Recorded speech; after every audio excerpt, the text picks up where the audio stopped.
पहले तुम, पहले तुम, पहले तुम, पहले तुम, मैं मायके चली जाऊंगी, तुम देखते रहिए।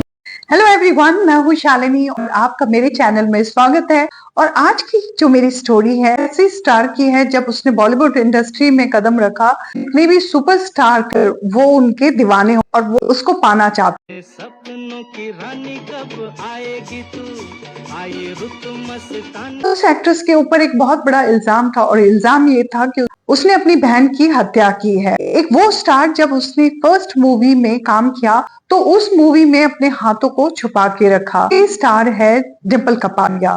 जी वो मैं जरा क्या जरा जरा जल्दी बोलो पापा, मेरा तेल जल रहा है। कौन है ना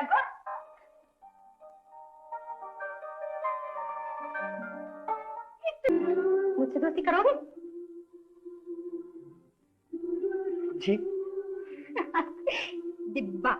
राज कपूर जी ने अपनी मूवी बॉबी के लिए पसंद किया था। जब ये मूवी बन रही थी तो उसी दौरान ऋषि कपूर और डिंपल कपाड़िया को आपस में प्यार हो जाता है। ये दिल है ना, यही होता है ना। तो ऐसा लगने लगा चल के यहाँ चले मेकअप किया, बड़ी घबराहट होने लगी। मगर क्यों होने लगी थी घबराहट? मुझे नहीं मालूम। अब जब ये बात राज कपूर जी के कानों में पहुंचती है तो वो बहुत ज्यादा घबरा जाते हैं। टाइम ऐसा था कि मूवी आधी बन चुकी है, वो कोई बड़ा स्टेप ले नहीं सकते। इसके अलावा यूनिट के लोगों को ये सब कुछ बहुत अच्छी तरीके से पता था कि दोनों आपस में शादी करना चाहते हैं। तो उन लोगों ने दबे मुंह ये भी बोला भाई बहन कैसे शादी कर सकते हैं। और अभी बॉबी की शूटिंग चल रही थी, लेकिन उस वक्त के सुपरस्टार राजेश खन्ना ये बहुत पसंद करते थे डिंपल कपाड़िया को और उसको पाना चाहते थे। खन्ना ने बिना टाइम वेस्ट किए वो एक दिन डिंपल से मिलते हैं और अपने दिल की बात बोलते हैं, उनको शादी के लिए कहते हैं और डिंपल फिर शादी के लिए हाँ हो जाती है और दोनों शादी भी कर लेते हैं। तो वक्त मूवी पूरी तैयार नहीं हुई थी। अब डिंपल के हाथों में लगी थी मेहंदी, क्योंकि बॉबी मूवी के अंदर एक तो डिंपल कपाड़िया क्रिश्चियन फैमिली से बिलोंग करती है और दूसरा वो अपना हाथ इस वजह से दिखाना भी नहीं चाहती थी कि इस एक्ट्रेस के ऊपर एक बहुत बड़ा इल्जाम भी लगता है, वो ये कि उसने अपनी छोटी बहन का मर्डर किया है। कपाड़िया की दो और बहनें थी, एक का नाम था सिंपल कपाड़िया जो कि मूवी में भी एक्ट्रेस थी और रिम कपाड़िया वो क्या लगते हो, ला ला ला।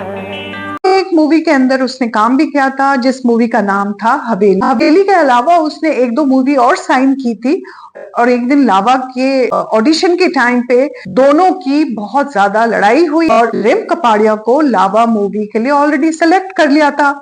जब ये बात डिंपल कपाड़िया ने सुनी तो वो भी ऑडिशन के लिए चले गई। जब डिंपल कपाड़िया ने ऑडिशन दिया तो उसका सिलेक्शन हो जाता है और रिम कपाड़िया को मूवी से बाहर फेंक दिया जाता है।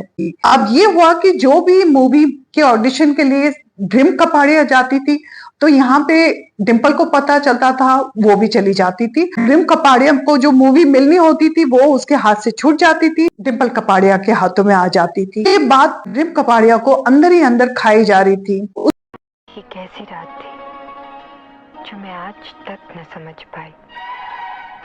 मैं बहुत खुश थी।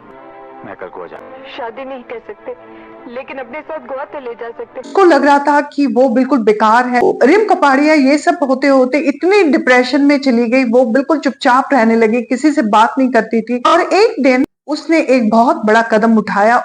रिम कपाड़िया को लगा कि अब उसको कोई मूवीज नहीं मिलेगी, जो भी मूवीज उसके हाथ में आएगी डिंपल कपाड़िया उसको छीन लेगी। और ये सोच करके उसने सुसाइड कर लिया। इस वजह से उसका सारा इल्जाम डिंपल के ऊपर जाता है कि अगर वो ऐसा नहीं करती तो रिम आज जिंदा होती। और अब मेरी स्टोरी यहीं पे खत्म होती है। मैं बहुत जल्दी मिलती हूँ दूसरी स्टोरी के साथ। Thank you so much. नमस्ते।